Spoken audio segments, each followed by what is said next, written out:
pessoal da quinta etapa da EJA, aqui da Educação de Jovens e Adultos do município de Picos. Graças a Deus aqui então reunidos para mais uma videoaula de Geografia com o professor Ronaldo Moura. E nessa nossa videoaula então de Geografia, pessoal da quinta etapa, nós então vamos concluir o nosso capítulo que estamos aí tratando. E aí então, para irem acompanhando, vão seguindo aí do livro de vocês a partir da página 217, a partir então desse tópico problemas causados pela industrialização.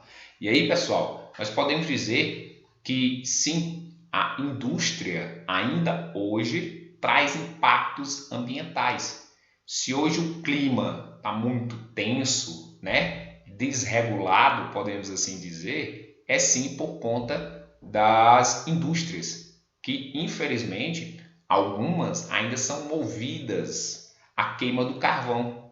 E aí então essas indústrias que ainda são movidas à queima do carvão, elas emitem então muito gás carbônico na atmosfera, o CO2. E aí nós podemos dizer que no planeta, o país hoje que concentra o maior número de indústrias, é o maior exportador do planeta, é a China. Consequentemente, é a China o maior emissor de gás carbônico, de CO2, na atmosfera. Então, é o país que mais polui a atmosfera, tá certo? Seguido dos Estados Unidos. E aí, um dado curioso é que o nosso Brasil é o sexto maior emissor de gás carbônico do mundo, pessoal. Sim, o Brasil, né, tem uma grande concentração de meios de transporte ainda movidos, né, pela queima de combustível fóssil, como a gasolina e o diesel. Isso faz com que eleve as emissões de CO2 na atmosfera, mas infelizmente o Brasil, como um todo, sofre com as famosas queimadas ao longo do ano, infelizmente, na Amazônia, no Pantanal, no Cerrado, na Caatinga, ou seja, no Piauí, em Picos, observamos intensas queimadas. E essas queimadas elas emitem muito CO2, gás carbônico, na atmosfera. E, infelizmente, nesse período em que estamos aqui vivendo em Picos, né, próximo aí do BR-Obró, meses de setembro, outubro, novembro, em que naturalmente as temperaturas se elevam, vão facilmente para 40, 42 graus, pessoal, isso propicia ainda mais o aumento das queimadas e, consequentemente, propicia o aumento da emissão de gás carbônico na atmosfera. E aí, pessoal, essas grandes emissões de gás carbônico na atmosfera geram o efeito estufa e, consequentemente, o aquecimento global. O que é o efeito estufa, pessoal? É uma grande quantidade de gás carbônico próximo da Terra. Geralmente, esse gás carbônico é quente. Se está próximo da Terra, então vai elevar as temperaturas no planeta, ou seja, provocando o aquecimento global.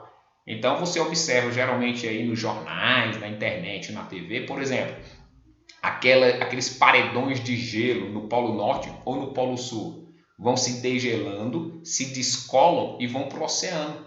E aí o nível do oceano pode aumentar e muitas cidades no mundo desaparecer. Ou seja, o aquecimento global, pessoal, impacta a todos, inclusive aqui em Picos. Ou seja, nós tínhamos antes médias de temperatura, de 35 graus. Graças ao aquecimento global, essa temperatura aumenta para 37. Então, no BR-Obró, quando a gente tem os 42 graus, essa temperatura se eleva para 44.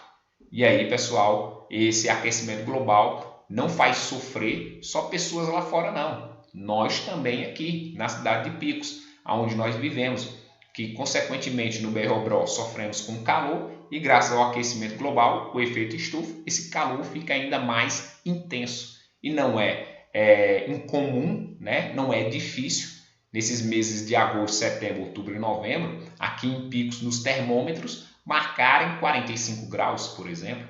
E aí nós que sucumbimos, né? O ar-condicionado vira ventilador, né? E aí então, pessoal, dando continuidade na nossa página 218, nesse tópico, o crescimento desordenado da população urbana. Ou seja, como vocês podem ver esse gráfico, pessoal, olhem aí, ó, as décadas de 40, 50, 60, tá certo? Até a década de 60, como vocês podem observar aí no gráfico, pessoal, a população rural era maior do que a população urbana. Mas a partir da década de 70, se intensificou-se ainda mais a industrialização no Brasil. Muitas pessoas, então, vêm procurar emprego nessas indústrias. Então, a partir da década de 70, a população urbana, sim, se torna maior do que a população rural. Mas aí, cadê os governantes para receber essas pessoas e planejar onde elas iriam morar? Portanto, pessoal, não houve essa organização por parte do poder público para organizar onde as pessoas iriam morar quando estavam, então, vindo viver nas cidades. Resultado, essas cidades vão crescer de forma desorganizada, sem planejamento. Essas pessoas, elas, então, vão morar em locais de risco, como vocês podem ver aqui, nas imagens. Infelizmente, em períodos chuvosos, pode causar desmoronamento, trazer, infelizmente, mortes. Então, muitas pessoas, quando elas vieram morar nas cidades, elas vão, então, se sujeitar e morar em locais de risco, em áreas irregulares e, infelizmente, trazendo problemas para elas, por falta de uma assistência do poder público. Tá certo, pessoal? Então, aqui a gente conclui esse capítulo. Bons estudos. Fiquem com Deus.